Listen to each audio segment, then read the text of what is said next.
this song is timeless. You know, this song from the moment I heard it, the title, looking at the chart, "People Gotta Be Free." I was in. You know, and it's never been. The song has never like really left my consciousness. The title, the thrust of the song, is still a problem for the world. Actually, a challenge for the world, and something that people strive for all over the world. All living beings, not just people, but all living beings strive for that, for this freedom. Plants, animals, we all need freedom. The timeless piece, I'm really, one of my proudest work is this song, "People Gotta Be Free," by the Rascals.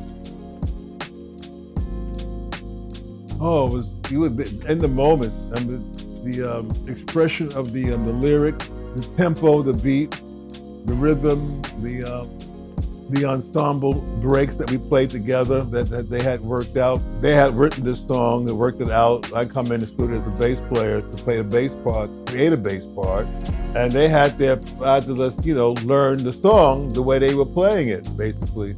And at the same time, create a part that was indicative of what the song was about. And they were at a free slate, the free hand to play whatever I wanted to play. And the Reeve had a great chart. It was easy to follow. The changes were there. So I was free to just create, basically, on the spot. To come up with a very loosey-goosey kind of thing. It was about freedom, not being restricted. So I really embraced that and not being locked into playing a particular rhythm. Giving a lot of space. A lot of space.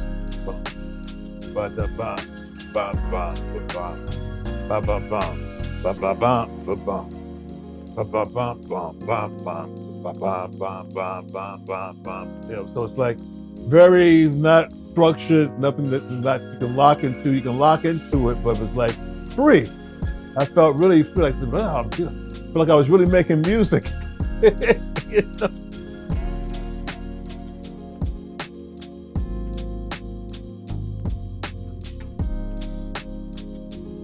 That was the beginning.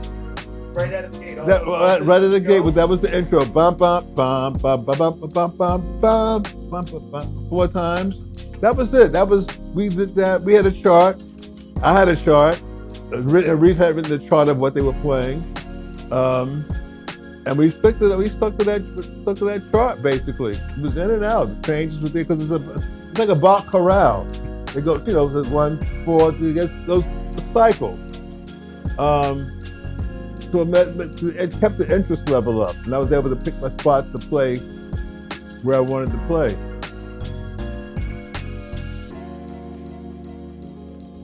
That might have been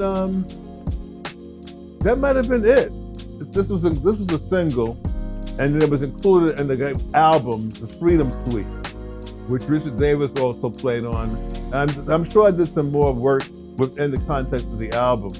But this was like the big single that was later released as a single, and then put into the album, Freedom Suite. So I did a few sessions with them. This was like I think maybe 3 sessions with them, but this was the first one. And I took Chuck was the bass player before that. He had done Groovin', It's a Beautiful Morning. Those were the singles that he had cut with them. So I got the call to do this, which I was surprised because that was his group. So I had to.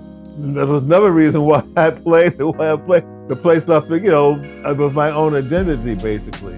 But I had the freedom, which I would play anyway.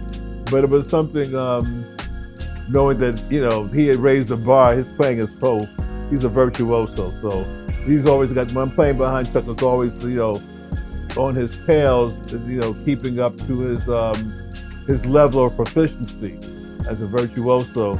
It was a challenge. It was a nice challenge. I embraced it. I enjoyed it.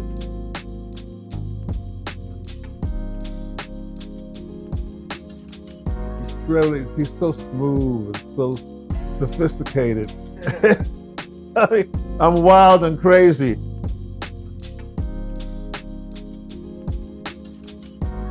Exactly. It was something new. Because I'd come in and make up something that they hadn't heard before, and nobody else is playing. I never played before. I have to make it up myself. I hear it and say, "Oh, play this," and it's just a matter of figuring out. I had to learn what I had to play on the spot and reproduce it within a quick amount of time, basically. That's what it comes down to. You hear something, learn how to play it, learn where you're going to play it, what it is, how you're going to play it. What's next, how you're going to play it. What's next, how you're going to play it. So I'm hearing ideas.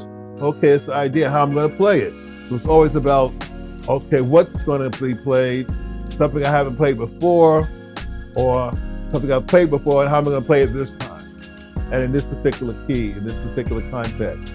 So it's just I'm constantly on edge.